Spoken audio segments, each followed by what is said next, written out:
2023 અને 2022માં chapter number 1માંથી પૂછાયેલા પ્રશ્ન છે। ચેપ્ટર નંબર 1 બેઝિક મેથ્સ માટે 2 માર્ક્સનું વેઇટેજ છે।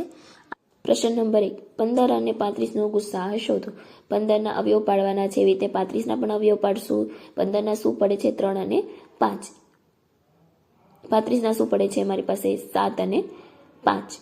બંનેમાંથી જે સામાન્ય હોય એને આપણે શું કહેવાનું છે? ગુસાઅ। બંનેમાં સામાન્ય કોણ છે? 5। એનો મતલબ મારો જવાબ શું થશે? 5। ડાયરેક્ટ જવાબ જ લખવાનો છે, મારે ટ્રીક લખવાની કઈ જરૂર છે? પ્રશ્ન નંબર 2, √5 એ અસમય સંખ્યાઓ છે, હા કે ના? મતલબ ખરું કાં તો ખોટામાં જવાબ આપવાનો છે। અસમય સંખ્યાઓ એટલે શું થાય? જેના તે વર્ગમૂળ જે છે એ ના નીકળી શકે, જેવી કે √5, √6, √7, √2, √3 અને અપ ટુ √π સુધીની જે પણ સંખ્યાઓ છે એ આ બધી સંખ્યાને શું કહે છે? અસમય।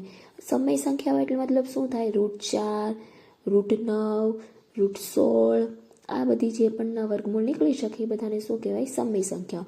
√5 એ મારી જે છે અસમય સંખ્યા છે, એનો મતલબ કે હા, આ વિધાન ખરું છે। 2022માં પણ 2 જ પ્રશ્ન પૂછાયેલા છે। પ્રશ્ન નંબર 1, 17 અને 23નો ગુસાઅ 1 છે, હા કે ના? મતલબ ખરું કાં તો ખોટામાં જવાબ આપવાનો છે। 17ના હું 2 અવયવ પાડી શકું છું, એવી રીતના 23ના પણ 2 અવયવ પાડી શકું છું। 17 એકા 17, 23 એકા 23, બંનેમાં જે સામાન્ય હોય છે એને આપણે શું કહીએ છીએ? ગુસાઅ।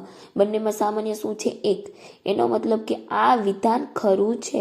પ્રશ્નનો જવાબ ખાલી જવાબથી જ લખવાનો છે, 1 માર્ક્સનો છે, એટલે મતલબ હું ખાલી લખીશ ખરું। p અને q બે ધન પૂર્ણાંકો છે। p બરાબર a b નો વર્ગ અને q બરાબર a ક્યુબ ઇન્ટુ b સ્વરૂપમાં આપેલા છે, જ્યાં a અને b અવિભાજ્ય પૂર્ણાંકો છે।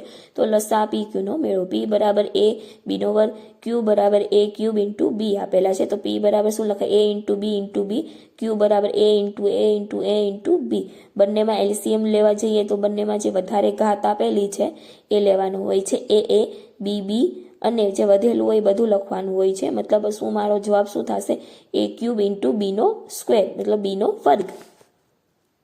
મારી ચેનલને લાઇક એન્ડ સબસ્ક્રાઇબ કરી દેજો।